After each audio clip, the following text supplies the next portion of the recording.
So, what is interactive dream therapy? IDT is a method of conscious dream exploration that's designed to access the subconscious mind in a really natural, really organic way. So instead of remembering a dream and trying to re enter it or directing the client to visualize something specific, in IDT, we're inviting the subconscious to come forward and allow a dream to unfold as we experience it in real time. So it's a lot like stepping into a living, breathing dream world, and one where the wisdom of the subconscious mind is always leading the way. Now, unlike traditional dream interpretation, we're not going to assume a single fixed meaning for any of the symbols or the experiences. Instead, we're going to interact with the dreamscape. We're going to ask questions. We're going to follow these little threads of curiosity and allow the deeper layers to emerge at the client's own pace. So, at its core, IDT is based on three powerful principles that are really simple. The subconscious knows how to heal itself, that symbolism speaks louder than logic, and that exploration, not control, creates transformation. So think about it like this. When you get a cut on your finger, you don't have to consciously direct every cell to knit itself back together. Your body just knows how to heal. And so, in the same way, your subconscious already knows what needs attention, what needs released or transformed in order for our clients to move past some of these issues that they're coming to us with. And our role in IDT is just really simple. All we're doing is creating the environment, not forcing the healing, but just witnessing it and supporting it unfold really, really organically and naturally. Now, a little bit about how IDT came to be. I originally trained in beyond quantum healing, a little past life regression, and I had amazing results with my clients using these methods.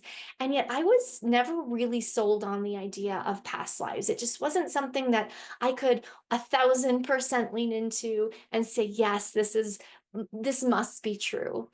And yet, both techniques open these really powerful doorways into the subconscious.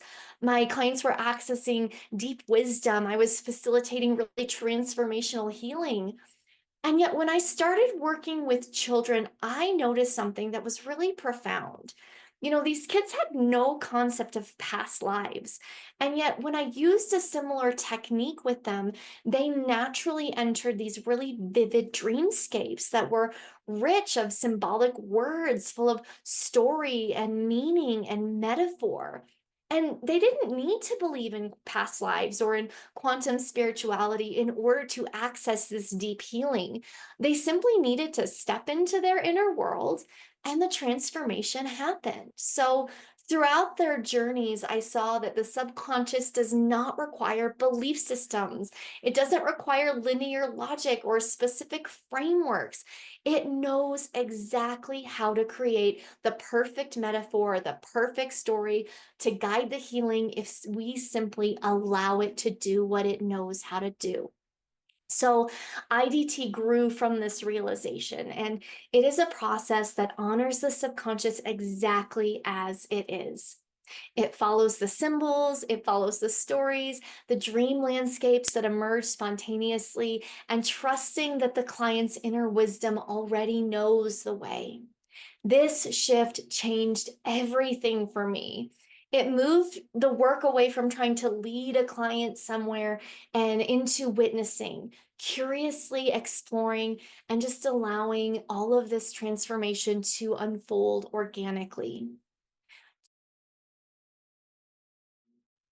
Just a couple of things that you should know before we get started.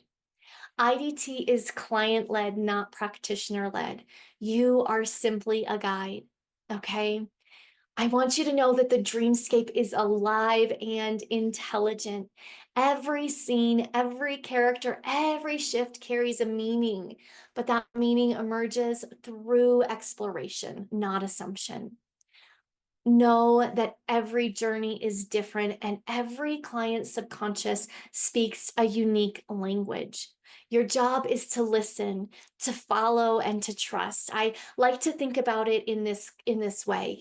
We look at the symbol of a rose, and universally it's pretty well accepted that a rose is a symbol of love.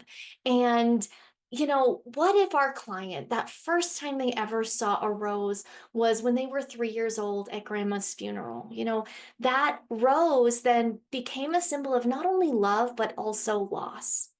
So what if that same client, the first time they experienced like true unconditional love, they were in the backyard playing in the mud, had dirt all over them, picked a handful of dandelions, and with all the love in their heart, they gave it to mom. Mom wrapped them up in a big hug, and they really got that feeling of unconditional love.